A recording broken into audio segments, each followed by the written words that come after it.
Dom Casmurro. Resenha.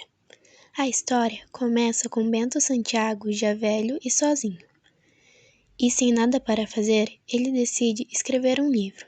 Sua ideia inicial era falar sobre os subúrbios do Rio de Janeiro, porém ele ficou com preguiça, porque para isso era necessário ir atrás de documentos. Mas meio que por acaso ele então resolve contar sobre sua própria vida. Bento Santiago começa explicando para o leitor o do porquê o título se chama Dom Casmurro. Ele diz que num certo dia ele estava andando de trem e se sentou ao lado de um poeta que quis ler alguns de seus poemas. Acontece que no decorrer da leitura, Bento acabou cochilando e o poeta acabou se chateando e o chamou de Casmurro, que seria uma pessoa antissocial, uma pessoa fechada. Os seus amigos acabaram sabendo deste acontecimento e acrescentaram a palavra Dom para fazer graça, e o apelidaram de Dom Casmurro. Depois de explicar o título, Santiago passa a escrever sobre sua juventude. Bentinho, como era chamado na época, tinha como vizinha uma menina chamada Capitu. Eles tinham uma grande amizade que logo acabou virando namoro. No entanto, eles não podiam assumir que se gostavam, pois Dona Glória, mãe de Bento, queria que ele fosse padre. E por ser uma senhora viúva, ela morava junto com seu irmão, chamado tio Cosme, e prima Justina, uma virgem solteira, e o agregado chamado José Dias. José Dias percebeu que existia algo a mais na amizade entre Capitu e Bentinho, e logo foi falar para Dona Glória.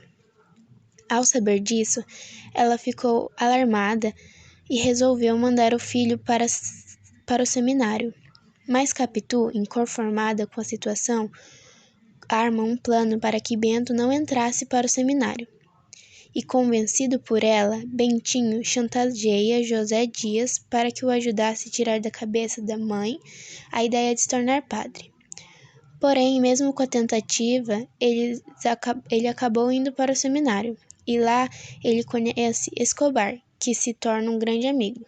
Enquanto isso, Capitu se aproximou de Dona Glória, se tornando amigas, e isso fez com que ela desistisse de ter um filho padre e aprovasse a relação dos dois. Depois de um tempo, Bentinho se tornou advogado e se casou com Capitu.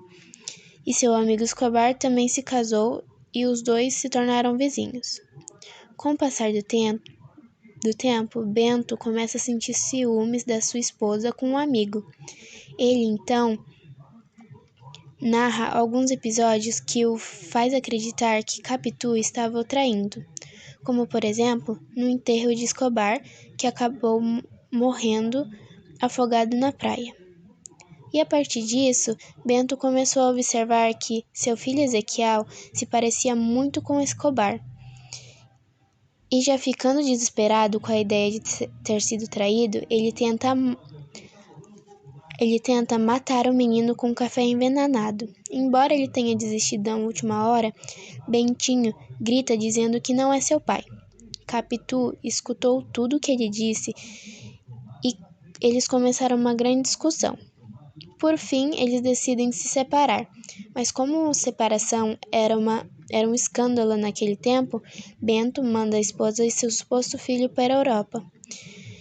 E depois de alguns anos, Capitu morre no exterior e Ezequiel acabou morrendo em uma viagem a Israel, por ter contraído uma febre tifoide. Bento acaba perdendo todos os seus familiares e acaba fechando em si. Breve biografia. Joaquim Maria Machado de Assis, também conhecido como Machado de Assis, foi jornalista, contista, cronista, romancista, poeta e teatrólogo. Ele nasceu no Rio de Janeiro em 21 de junho de 1889. Foi o fundador da cadeira número 23 da Academia Brasileira de Letras e também faleceu no Rio de Janeiro em 29 de setembro de 1908. Após falar sobre a obra, é bom saber sobre o contexto histórico, né? A narrativa relata fatos ocorridos no século XIX, ele não especifica datas. com exceção do ano de que Bentinho tinha 15 anos, em 1857, quando Capitu e Bentinho se casam em 1865 e quando Escobar morre em 1871. Por que Machado de Assis escreveu essa obra? Ele tentou trazer a complexidade das relações humanas, cruzando verdade na vida real com imaginação, traição e desconfiança, tal como acontece muitas vezes na vida real. Nesse romance, o possível adultério surge envolto de mistérios e muitas questões ficam sem resposta, que foi o que era um dos objetivos de Dom Casmurro. Para quem, que esse livro foi escrito? O livro é muito relacionável às obras de romance urbano de José de Alencar, que tinham como público-alvo a burguesia e principalmente as filhas dos comerciantes que sonhavam com amores como os descritos nos livros que seus pretendentes liam. E uma das coisas mais importantes do livro é que ele traz muitas reflexões que podem ser relacionadas à vida real.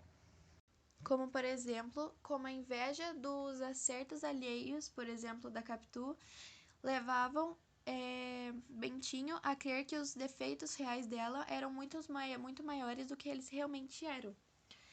Por exemplo, que o narrador era tão dúbio quanto a personagem que ele retrata.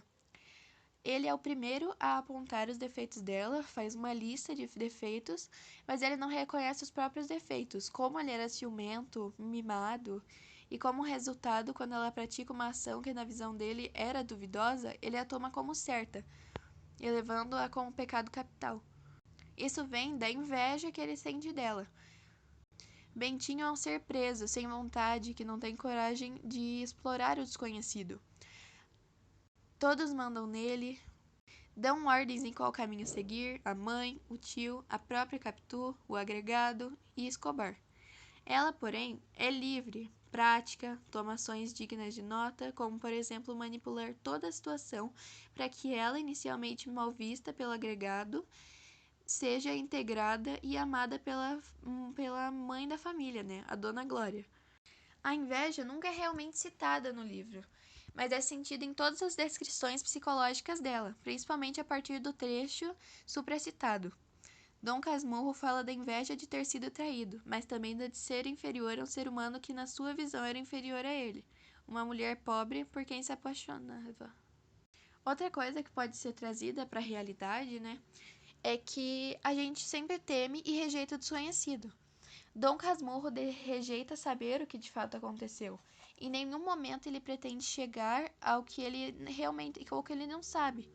Ele rejeita o desconhecido de uma forma infantil. Ele prefere uma verdade falsa criada a partir de suposições. O desconhecido é muito perigoso para o Bentinho, porque pode levar a verdade, que é uma das piores, para ele.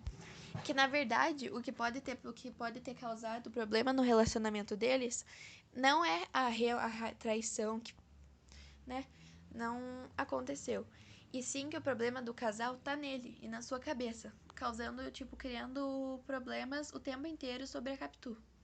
Comentário crítico. Antes de ler o livro, eu achava que seria uma leitura muito difícil por ser o primeiro clássico que eu ia ler. Durante a leitura, tive que pesquisar o significado de algumas palavras que não usamos mais, mas quando terminei, percebi que não foi tão difícil assim. O livro foi escrito com a intenção da dúvida do público, se Capitu traiu ou não Bentinho. Eu acredito que nem o autor sabia ou tinha se decidido se ela traiu ou não. Ao longo da história, percebemos evidências de ambos os lados, de quem acha que ela traiu e quem acha que não. Quando terminei de ler o livro, eu ainda estava em dúvida, mas busquei a opinião de outras pessoas e destaquei algumas coisas. Bentinho era muito coerente com o que ele narrava. Ele narrava as coisas vergonhosas, coisas tristes, boas e ruins. Mas não podemos levar tudo em consideração, pois não temos a versão dos outros personagens. Não podemos esquecer de que a narrativa é do Bentinho. Somente os pensamentos, impressões e percepções dele que vemos. Então decidi considerar apenas os fatos que ele narrou, mas não as percepções que ele teve. Na mesma época em que se passa Dom Casmurro no Rio de Janeiro, em um município de Minas Gerais, já existiam mulheres que cuidavam dos negócios e que opinavam em questões políticas. Portanto, acho possível que Capitu fosse capaz de receber o que o pai ordenou e gerenciar as economias da família.